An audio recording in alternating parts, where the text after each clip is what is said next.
मैं डॉक्टर रेशम Mishra, consultant Madan Hospital. So today we'll talk about antibiotic and STD strategies to maintain gut health during and after antibiotic treatments. Antibiotic उपचार के दौरान और बाद में आंत के स्वास्थ्य को बनाए रखने के लिए एंटीबायोटिक और अमलता रणनीतियां। जीवाणु संक्रमण के इलाज में एंटीबायोटिक्स महत्वपूर्ण है, फिर भी उनका उपयोग आंत माइक्रोबियम के नाजुक संतुलन को बंधित कर सकता है। इस व्यवधान से सूजन, दस्त या अपच जैसी गैस्ट्रोइंटेस्टाइनल समस्याएं हो सकती हैं। इसके अलावा एंटीबायोटिक उपचार पेट की प्राकृतिक अम्लता को भी प्रभावित कर सकता है। एंटीबायोटिक उपचार के दौरान और बाद में आंत के प्राकृतिक संतुलन और अम्लता को समर्थन करने और आंत के स्वास्थ्य को बनाए रखने के लिए कई रणनीतियां को अपनाया जा सकता है, जैसे कि प्रोबायोटिक्स। एंटीबायोटिक्स एंटीबायोटिक उपचार के दौरान और बाद में आंत के स्वास्थ्य को बनाए रखने के लिए सबसे प्रभावी तरीकों में से एक प्रोबायोटिक का सेवन है। ये जीवित लाभकारी बैक्टीरिया आंत को सूक्ष्म जीवों से सूक्ष्म जीवों से भरने में मदद करते हैं, जिन्हें एंटीबायोटिक्स खत्म कर सकते हैं। प्रोबायोटिक्स किण्वित खाद्य पदार्थ जैसे दही, केफिर, sauerkraut और किमची और पूरक रूप में पाए जाते हैं। दवा के साथ हस्तक्षेप से बचने के लिए एंटीबायोटिक खुराक के कुछ घंटों बाद प्रोबायोटिक्स लेने की सलाह दी जाती है। After probiotics we have prebiotics. तो प्रीबायोटिक्स फाइबर होते हैं जो आंत में लाभकारी बैक्टीरिया को पोषण देते हैं। वे मौजूदा बैक्टीरिया को पोषण देने और नए बैक्टीरिया के विकास में सहायता करते हैं। प्रीबायोटिक्स से भरपूर खाद्य पदार्थों में लहसुन, प्याज, लीक, शतावरी, केले और साबुत अनाज शामिल है। और इसके साथ साथ स्वस्थ आहार, फाइबर, फल, सब्जियां और साबुत अनाज से भरपूर संतुलन आहार खाने से स्वास्थ्य आंत माइक्रोबियम को बनाए रखने में मदद मिल सकती है। ये खाद्य पदार्थ लाभकारी बैक्टीरिया को पनपने और शरीर की प्रतिरक्षा प्रणाली को समर्थन देने के लिए आवश्यक पोषण एवं तत्व प्रदान करते हैं। पेट के एसिडिटी की निगरानी करें। कुछ एंटीबायोटिक्स पेट की प्रकृतियां अम्लता प्रभावित कर सकते हैं, जिससे उपचार या सीने में जलन हो सकती है। Over the counter acid acidity से संबंधित लक्षणों से राहत दे सकते हैं, लेकिन उनका विवेकपूर्ण तरीके से उपयोग करना बहुत ही आवश्यक है। तो एंटीबायोटिक के बाद रणनीतियां। एंटीबायोटिक उपचार के बाद संतुलन बहाल करने के लिए तथा उपचार चरण पर विचार करें। कुछ हफ्ते तक प्रोबायोटिक्स और प्रीबायोटिक्स लेना जारी रखें। स्वास्थ्य और फाइबर युक्त आहार बनाए रखें, जैसे कि अभी ऊपर बताया गया है कि प्रोबायोटिक्स के लिए आप दही वगैरह ये सब ले सकते हैं और प्रीबायोटिक्स के लिए आप लहसुन, अदरक का सेवन कर सकते हैं। अनावश्यक एंटीबायोटिक दवाओं से बचें। जबकि एंटीबायोटिक्स जीवाणु संक्रमणों के इलाज के लिए आवश्यक हैं, अत्यधिक उपयोग या दुरुपयोग आंत के माइक्रोबियम को नुकसान पहुंचाता है। जब तक स्वास्थ्य सेवा प्रदाता द्वारा निर्धारित ना किया जाए, एंटीबायोटिक्स लेने से बचें और हमेशा उपचार का पूरा कोर्स करें। एंटीबायोटिक उपचार के दौरान और बाद में आंत के स्वास्थ्य को बनाए रखना समग्र कल्याण के लिए महत्वपूर्ण है।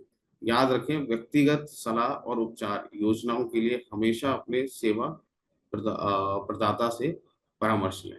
As we have talked about antibiotics effects on our GI tract, so basics we have discussed about is to how to maintain our gut health. For that we can have probiotics, prebiotics, and the most important thing is खुद से antibiotic का seven करना बिल्कुल बंद करना पड़ेगा, जैसे कि हमारे यहाँ होता है, और कोशिश करें किसी रजिस्टर्ड प्रैक्टिशनर से ही अपनी दवा का उपचार कराएं। तो जैसे कि हम एंटीबायोटिक और जीआई ट्रैक के बारे में बात कर रहे थे, तो इसमें जैसे कि बच्चों में देखा जाता है कि अगर हम एंटीबायोटिक का सेवन उनको कराते हैं तो उनको कई बार पतले दस्त होने की शिकायत, जो कि बहुत ज्यादातर बच्चों में पाई जाती है।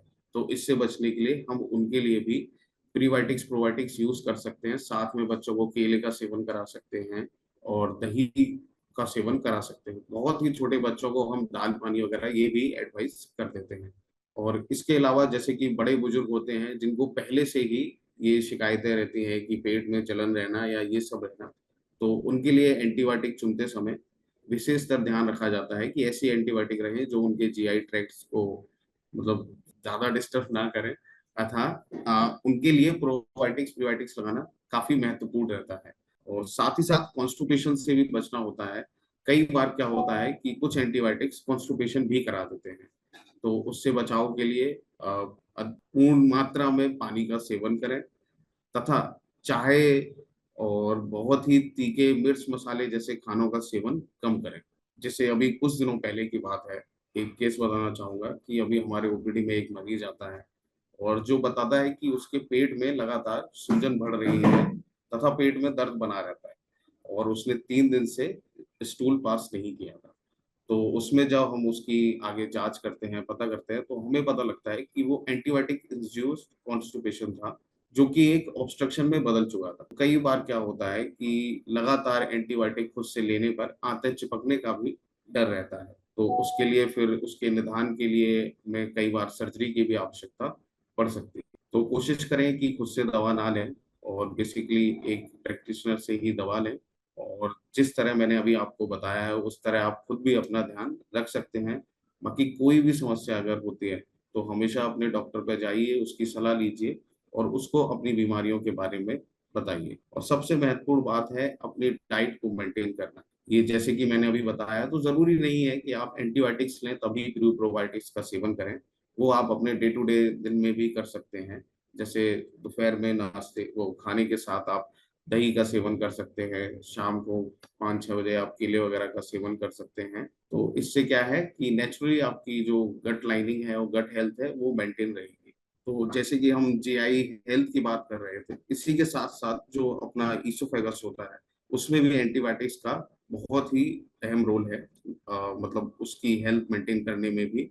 जैसे कि क्या होता है कि कई बार जो ड्रग्स होते हैं हमारे, ये हमारे ईसोफेगल वॉल को डैमेज कर देते हैं। तो कुछ टॉक्सिन अफेक्ट होते हैं उसके कारण। तो जैसे कि क्या होता है कि वो ईसोफेजाइटिस और कराते हैं, तो जो कि कई बार सेल्फ लिमिटिंग होती है, मतलब ये खुद से भी कई बार सही हो जाती है, पर बार बार ईसोफेजाइटिस होने पे ये एक इंजरी क्रिएट कर देते हैं which is persistent to drug, जो कि कई बार स्ट्रक्चर बन सकती है। स्ट्रक्चर मतलब होता है किसी भी चीज का आपस में चिपक जाना।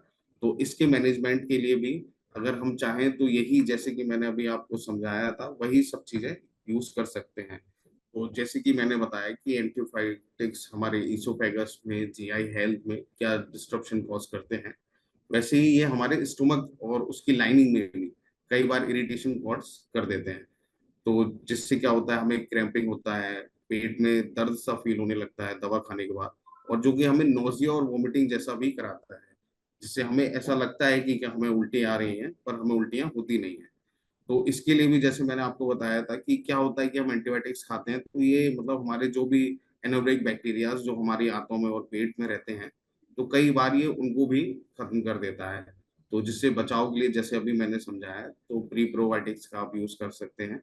कुल मिलाकर अगर आप देखेंगे तो अपनी जीआई हेल्थ और स्टोमक और इसोफेगस, इन तीनों की अगर आप सेहत स्वस्थ रखना चाहते हैं, एंटीबायोटिक्स से बचाना चाहते हैं, तो सबसे जरूरी है, महत्वपूर्ण है, एक इम्पोर्टेंट डाइट लेना और पीपीआई वगैरह जो आते हैं उनका सेवन करना। पर हमेशा ध्यान रखें कि अपने डॉक्टर से ही सलाह लें।